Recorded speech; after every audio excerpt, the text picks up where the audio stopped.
Good morning from New York. Today's subject, Echo Love, the inner mind communication, the infant mind, meditative practices.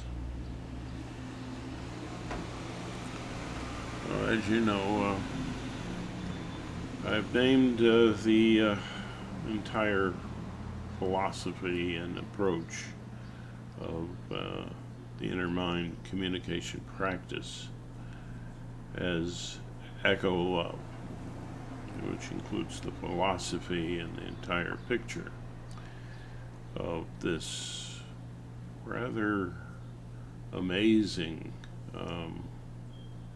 pattern that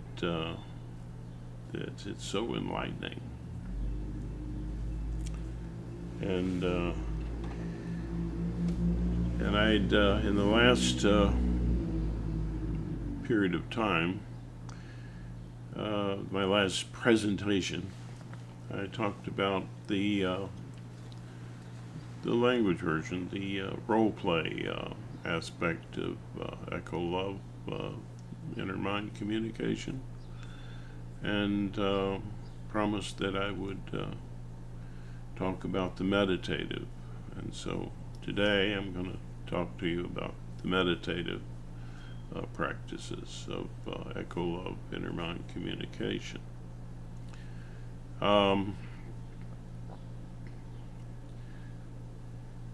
It's in my introduction, I mentioned the infant mind.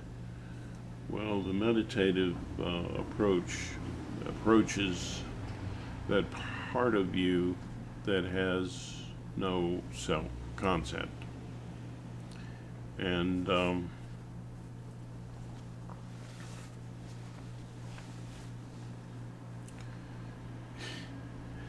so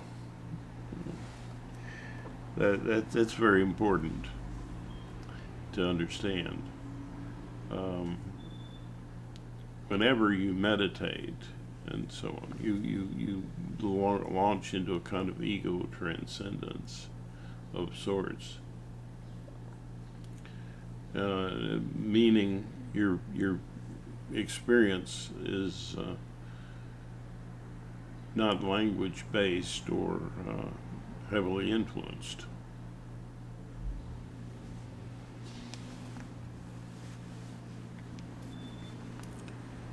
And yeah, I really apologize for that. This isn't the polished thing that it should be. But right now, there's only a few of us presenting this, so here we go.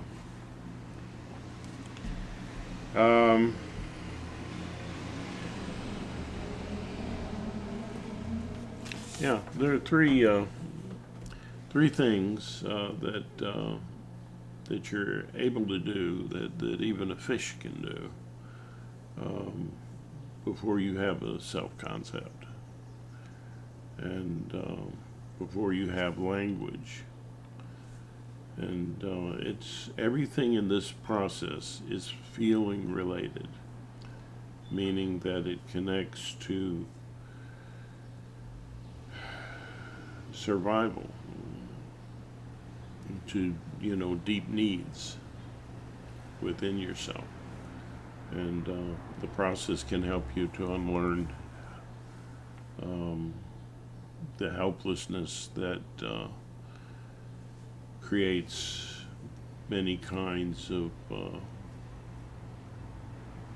warps to the mind that are unhealthy and disease prone.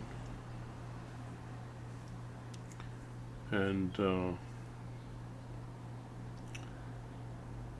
a lot of that damage to your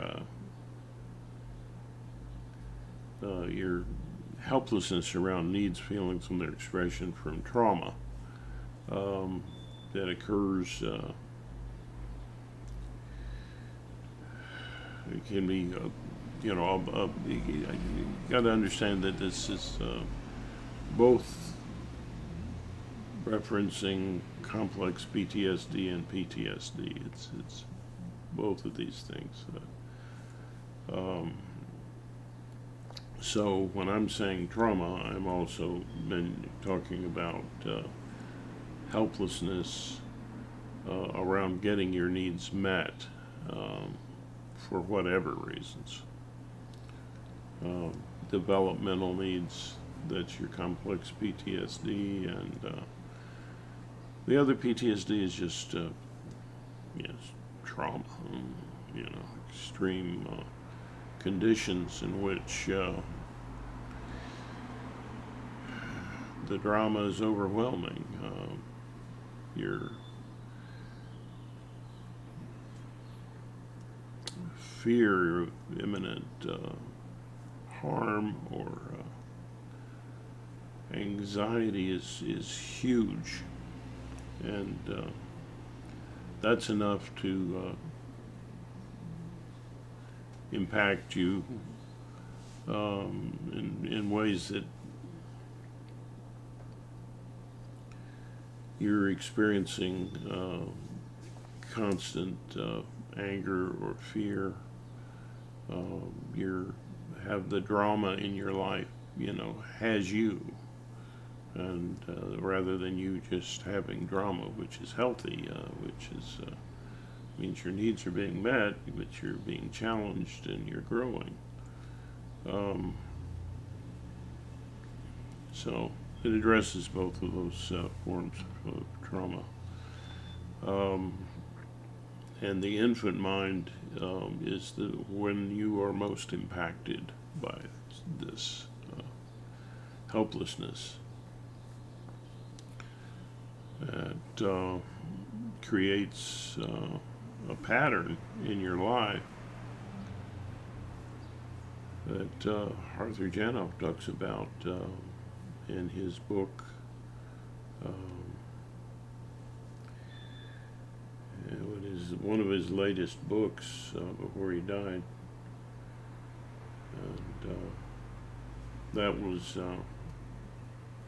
The Hidden Script That Rules Your Lives was the subtitle of that book. And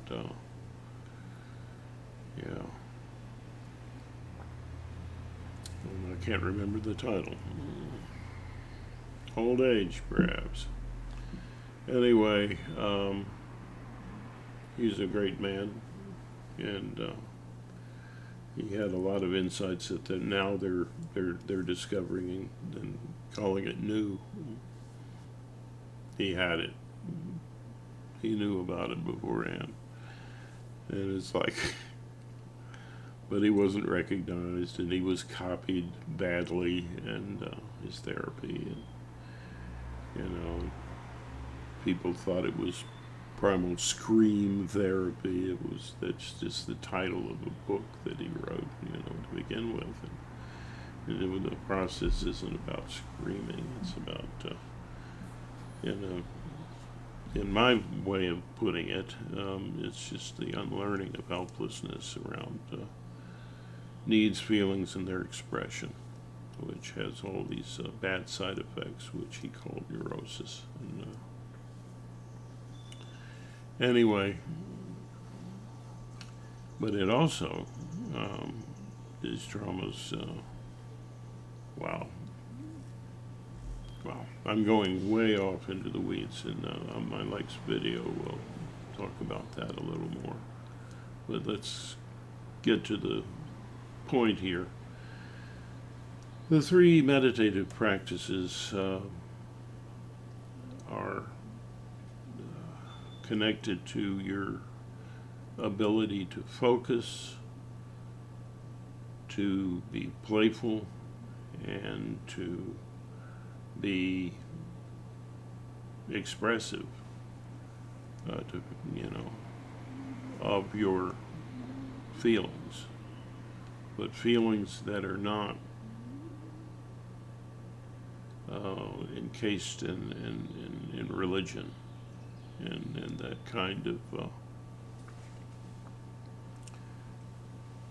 kind of understanding, that level of brain maturation and evolution. It's yeah. So that's what happens in meditation. You're going into the infant mind. You're getting out of language, and there are three ways of doing that, and in echo love, inner mind communication. It's the tied to the ability to focus. Well, how do you? The practice is, if you're going a meditative approach that's all about focus in regard to your infant feelings, you're just focusing on sensations, mostly sensations and emotions, but not that are connected to any language expression. You know, you're not going to go, I am sad. You know, I feel sad. That's more for the role play. This is just to focus on the sensations and things that are happening in your body, and it's a kind of mindfulness approach when the type of focus we're talking about, and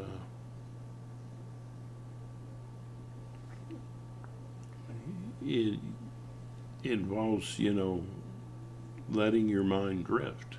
Actually, it's not a big control thing. It's like whatever is popping into your mind, focus intently on it, and then your mind will naturally want to move on, which is a more mindful kind of approach. Be aware of what's happening. You're kind of watching. You're paying attention to your feelings, which is already more complex than what you had as an infant. You are stronger now, and purposely going to this focus gives you a greater amount of ability to focus than you had when things were overwhelming and you were just a literal baby. So that's the focus approach, and the playful approach is an attempt to get rid of language and in a very clever kind of playful way, and that's like scat in music, where the words don't mean anything. The more typical approach here is to repeat a phrase over and over until the language, the meaning is becomes negated. After a while, you just, the words become meaningless. And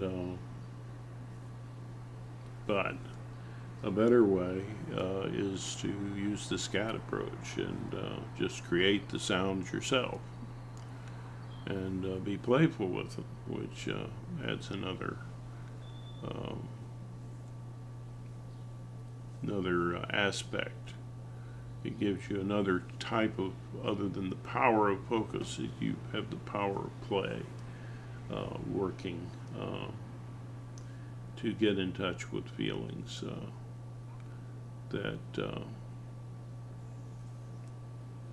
are ineffable. That you can't. There's no words for them. It just, I guess it's, and you can sing it.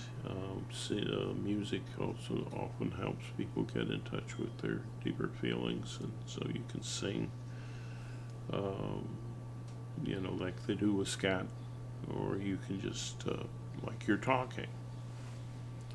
This is not another language. This is not somebody falling on the floor and babbling away and saying they were touched by a supernatural force. This is you in control, playing with sound.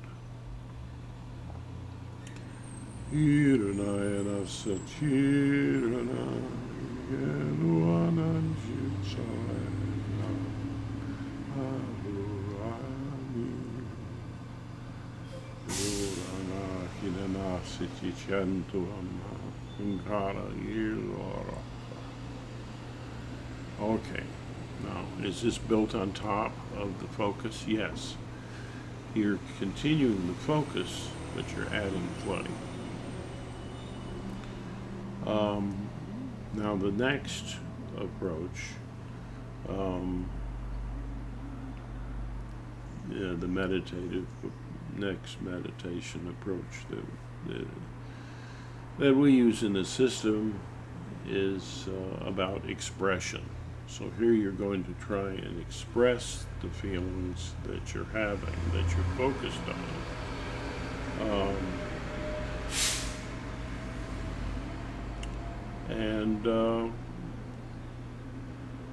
So again, it's, like a mindful kind of thing. And it could be negative, it could be positive, but just, whatever feels right for you, because you need to stay with your empowered comfort zone to a significant degree in order to unlearn any helplessness. And so this uses the breath. And of course in yoga they use the breath and they call it prana yoga, but this is focused on your feelings, your deep feelings. And you don't want to use words, but you want to make an expression. Well, ow. Kid hurts himself and he goes, ow. Or she goes, ah. That's without words, but it's an expression of feeling. And that is the technique we use. And there are 3 sounds that are very effective in expressing feeling as you breathe in and as you breathe out. You're doing it with emotional feeling, with that focus on that sensation. Those sounds are ah, ooh, and and so you can look at this, as a positive thing, whatever your mind wants to do, if it's you want to feel something positive, and there's a positive feeling there, well, just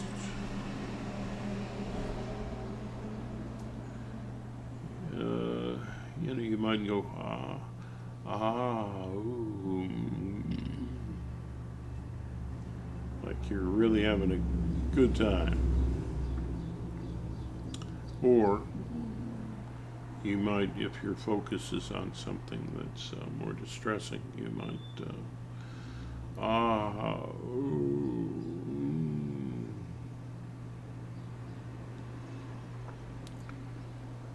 Now, the thing that I've found is, it's connected to the breathing, as I said. It's when you're breathing in. If you can breathe in with that kind of sound, that can enhance it, but not necessarily you have to do that. But breathing it out can be negative or positive. All of these things, you know, they blend together after a period of time. You know, when you're using all of the play and the focus and the expression, they start to trigger the same response, and that's part of and that means you're going to the most important thing to do, which is to integrate the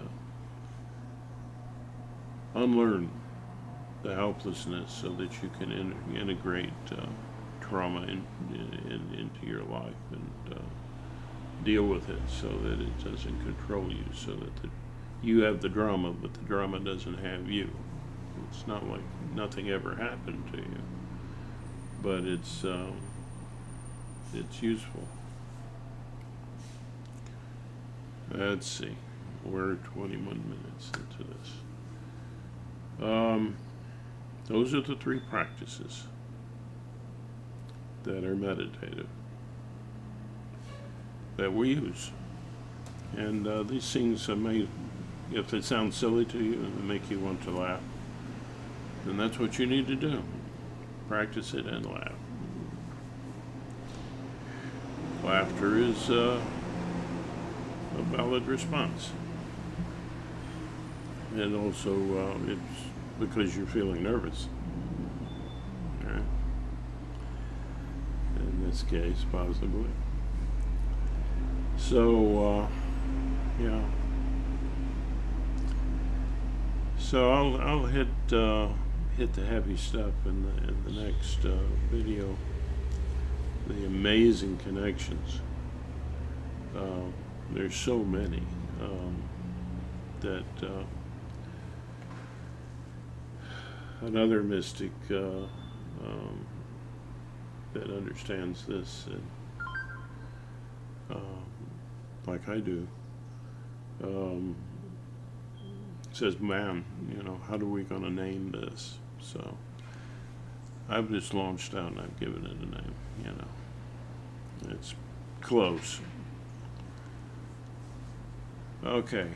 At the end of the videos that I give, I like to give you my Irish blessing,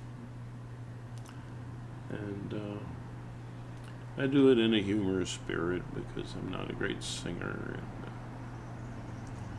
and you know, it's the kind of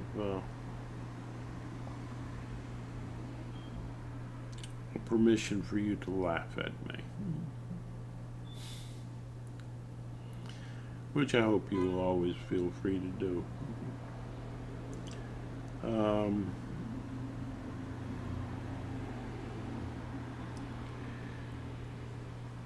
Yeah.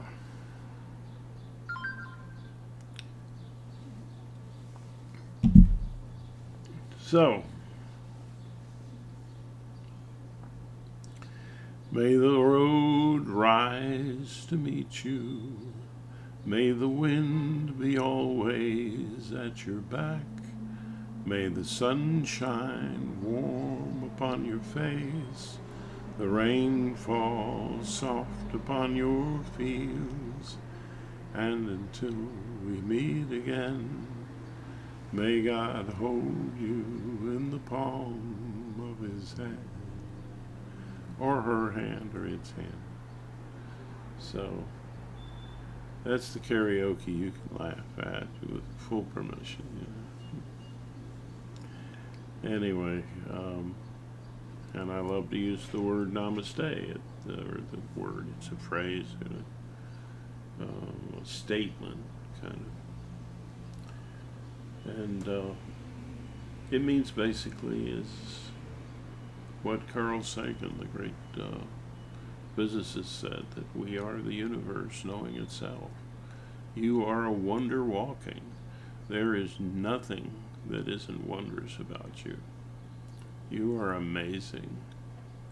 And from the view of your inner artist, you can appreciate that. And yes. So, namaste. And you know you can make a better day today. Give it a try. Yeah. Namaste.